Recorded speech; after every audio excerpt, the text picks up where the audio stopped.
అదే RTV app వార్తల్ని క్షణాల్లో చదివే అవకాశం ఉంటుంది. ఒక న్యూస్ పేపర్, ఒక టెలివిజన్ ఛానల్ మీ చేతుల్లో ఎప్పుడూ ఉంటాయి.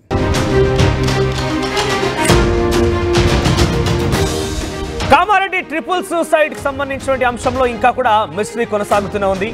అసలు 10 రోజులు గడుస్తున్నా పోలీసులు ఎందుకు విషయం పైన నిగ్గు తేల్చడం లేదు. ఇంకా ఇన్వెస్టిగేషన్ దశలోనే ఈ అంశం అయితే కొనసాగుతోంది. ఏంటి, ఎలా జరిగింది, ఎవరెవరు ఉన్నారు, దీని వెనుక వాళ్ళే ఆత్మహత్య చేసుకున్నారా, హత్య ఏమైనా ఉందా అనే విషయాలు మాత్రం ఇంకా నిగ్గు తేల్చలేకపోతున్నారు. చాలా గోప్యంగా ఇన్వెస్టిగేషన్ కొనసాగుతోంది. ఇంత గోప్యంగా ఉంచడం గల కారణం కేవలం ఎస్ఐ సాయి కుమార్, శృతి పోలీసులు కావడమేనా? అసలు ఇంత గోప్యంగా ఉంచాల్సిన అవసరం ఏమొచ్చింది? ఇలా అనేక అనుమానాలు తావిస్తున్నాయి. అయితే ఇందులో మరొక సంచలనం ఏంటంటే ఎస్ఐ సాయి కుమార్ బేసిక్గా ప్రతి ఒక్క పోలీస్ అధికారి, ఎస్ఐ స్థాయి అధికారి దగ్గర ఒక వెపన్ అయితే ఉంటుంది. ఆయన దగ్గర కూడా బహుశా ఆ వెపన్ ఉండే ఉంటుంది. అయితే ఈ వెపన్, ఆ గన్ ఏమైపోయింది? ఆ గన్ అయితే స్టేషన్ అని తెలుస్తోంది. అయితే ఇక్కడ ముందస్తుగానే సాయి కుమార్ ఆ గన్ని స్టేషన్లో పొందుపరిచి ఇక్కడికి వచ్చారా, లేదంటే ఇక్కడికి వచ్చిన తర్వాత గన్ ఆ సంఘటన స్థలంలో దొరికితే తీసుకువెళ్ళి స్టేషన్లో భద్రపరిచారా? అసలు ఏం జరిగిందని అనుమానం కూడా తావిస్తోంది. సర్వీస్ తుపాకీ ఎక్కడ, అసలు ఏం జరిగింది? ఇక్కడ సంఘటనా స్థలంలో పడి ఉంటే తీసుకువెళ్ళి దాన్ని అక్కడ భద్రపరచాలి, అంటే ముందుగానే సాయి కుమార్ గన్ని వదిలేసి వచ్చారా? ఒకవేళ ముందుగానే వదిలేసి వచ్చారంటే డెఫినెట్గా సాయి కుమార్ ఇదంతా ముందుగానే ఆలోచించి ఈ రకంగా జరుగుతుందని భావించి అక్కడ వదిలేసి వచ్చారన్నట్టుగా భావించాల్సిన అనుమానం ఉంటుంది. ఆ రకంగా అనుమానం వ్యక్తమవుతుంది. ఇవన్నీ అనుమానాల మధ్య ప్రస్తుతం ఇంకా ఇన్వెస్టిగేషన్ కొనసాగుతూనే ఉంది. ఇన్వెస్టిగేషన్ ఎప్పుడు పూర్తి చేస్తారనేది చాలా బిగ్గెస్ట్ సస్పెన్స్గా కనబడుతుంది. ఎందుకంటే 10 రోజులు గడుస్తున్నా దీనికి సంబంధించి ఏమాత్రం కూడా కేసు ముందుకు పడకపోవడం అనేది అనేక అనుమానాలు తావిస్తోంది. ఫోరెన్సిక్ రిపోర్ట్ కూడా మరింత ఆలస్యమయ్యే అవకాశం ఉన్నట్టుగా తెలుస్తోంది. ఎస్, మరిన్ని అప్డేట్స్ ప్రతినిధి గంగారెడ్డి అందిస్తారు. ఎస్ గంగారెడ్డి, ఏంటి ట్రిపుల్ సూసైడ్ ఘటనలో రోజుకో ట్విస్ట్? పెద్ద ఎత్తున ఓ రోజు శృతికి సంబంధించి నిఖిల్కి మధ్య వ్యవహారంలో సాయి కుమార్ ఇన్వాల్వ్మెంట్ కారణంగా వాళ్ళు కంప్లైంట్ చేశారని, ఇంకో రోజు పోలీసులు పట్టించుకోకపోవడం కారణంగానే ఆత్మహత్య చేసుకున్నారని రోజుకో వార్త చక్కర కొడుతోంది. ఈరోజు 10 రోజులు కావస్తున్నా కూడా ఇప్పటివరకు కేసు ఇన్వెస్టిగేషన్ ముందుకు సాగడం లేదు. ఏం జరుగుతోంది, పోలీసులు ఏం చెప్తున్నారు, ఎందుకు ఇంత ఆలస్యం అవుతోంది? మనోజ్, ఏదైతే ముగ్గురు ఆత్మహత్య చేసుకున్న ఘటన నిజామాబాద్ జిల్లాలో, ఇదే కామారెడ్డి జిల్లాలో పూర్తిగా సంచలనం రేపింది. ఇది ముగ్గురు సూసైడ్ కి సంబంధించి ఎస్ఐ సాయి కుమార్, శృతి కానిస్టేబుల్, అదే కంప్యూటర్ ఆపరేటర్ నిఖిల్ ముగ్గురు ఆత్మహత్య చేసుకున్న ఘటనకు సంబంధించి ఇంకా 10 రోజులు గడుస్తుంది. ఎలాంటి పూర్తిగా ఇన్వెస్టిగేషన్ ముందుకు సాగడం లేదు. ఏదైతే ఈ ఇద్దరు ఎస్ఐ సాయి కుమార్, శృతిలు పోలీస్ అధికారులు కావడంతో ఈ ఇన్వెస్టిగేషన్ అంతా గోప్యంగా జరుగుతుందనే చెప్పచ్చు. ఎందుకంటే ఇప్పటి వరకు కూడా ఫోరెనిక్స్ రిపోర్ట్ కూడా పూర్తి స్థాయిలో రాలేదు. దానికి సంబంధించి ఎస్ఐ సాయి కుమార్ కు సంబంధించిన ఫోన్లు ఇంకా అన్లాక్ కాకపోవడమే దీనికి అంతటి కూడా కారణం అని తెలిసింది. మరో ముఖ్య విశేషం ఏంటంటే ఇందులో ప్రధానంగా ట్విస్ట్ ఉంది.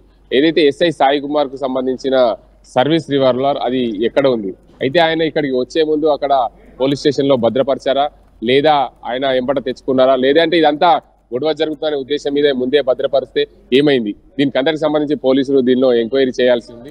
మరో అంశం ఏంటంటే ఎస్ఐ సాయి కుమార్ ముందే ఊహించి ఆ రివాల్వర్ ని పోలీస్ స్టేషన్ లో భద్రపరిచి ఇక్కడికి రివాల్వర్ తో వస్తే గొడవ అవుతుంది, ఏదైనా ప్రమాదం జరుగుతుందని ముందే ఊహించి ఇక్కడికి రివాల్వర్ లేకుండా వచ్చాడనే కోణంలో కూడా పోలీసులు దర్యాప్తు చేయాల్సిన అవసరం ఉంది.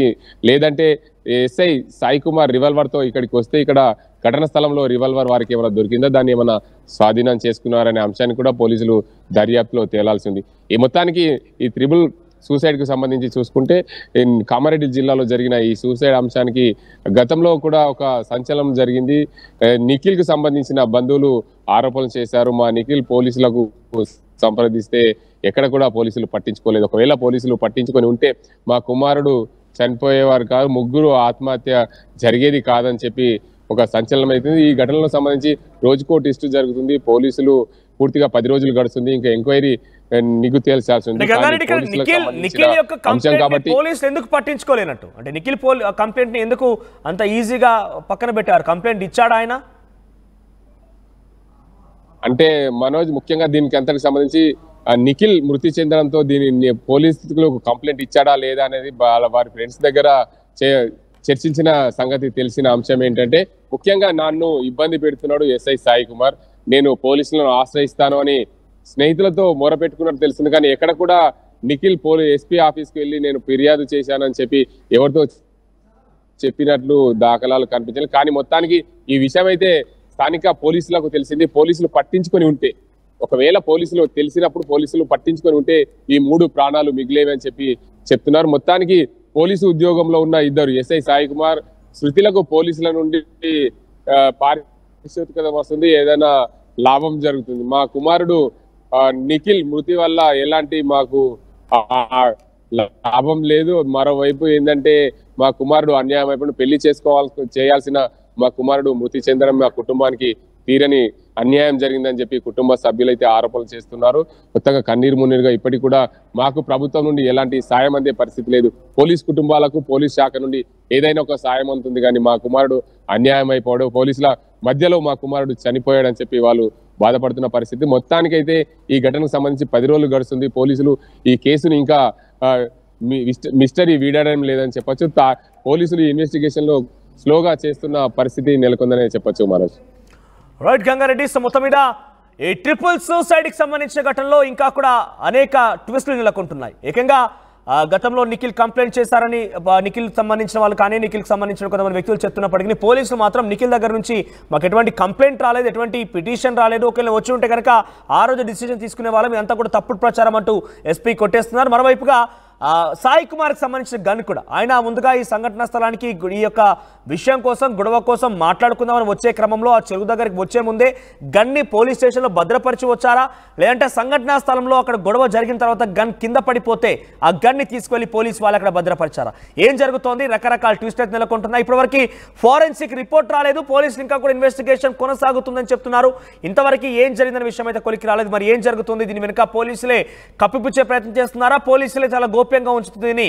ఏకంగా పోలీస్ వ్యవస్థకే ఒక మచ్చ తెచ్చే విధంగా ఉంది కాబట్టి దాన్ని కొంత గోప్యంగా చాటు మార్గాన దీన్ని క్లోజ్ చేసే ప్రయత్నం చేస్తున్న అనుమానం కూడా కలుగుతోంది. ఏం జరుగుతుంది, ఎటువంటి విషయాలు ఇంకా రోజుకో ట్విస్టులు ఎన్ని చూడాల్సి వస్తుందో మాత్రం కొంత ఆశ్చర్యం వేస్తోంది. చూద్దాం మరి ఈ కేసు సంబంధించి ఎప్పుడు కొలికి వస్తుంది. శృతి, నిఖిల్, సాయి కుమార్ ఆత్మహత్య లేకుంటే హత్య? సాయి కుమార్ నిజంగానే నిఖిల్ శృతులను వేధించాడా, శృతి నిఖిల్ కలిసి పోలీసులకు ఫిర్యాదు చేశాడని మాత్రం పోలీసులు అధికారికంగా వెల్లడించేంత వరకు ఇవన్నీ కూడా కాస్త తేలిగ్గానే కొట్టిపారేసే అవకాశం ఉంది. చూద్దాం మరి ఏం జరుగుద్ది. ఇది మా ఊర్లో ఫేమస్ అన్నా. ఒళ్ళు నొప్పి, జలుబు, తలనొప్పి ఏమున్నా తక్షణ ఉపశమనం. జలుబు, తలనొప్పి, ఒళ్ళు నొప్పుల నుండి తక్షణ ఉపశమనం శాస్త్రి బామ్ ఇప్పుడు 5 రూపాయల ప్యాక్ లో కూడా. మరిన్ని వీడియోస్ కోసం ఛానల్ ని సబ్స్క్రైబ్ చేయండి, లేటెస్ట్ అప్డేట్స్ కోసం వాట్సాప్ ఛానల్ ని ఫాలో చేయండి అండ్ లింక్ డిస్క్రిప్షన్ లో ఉంది.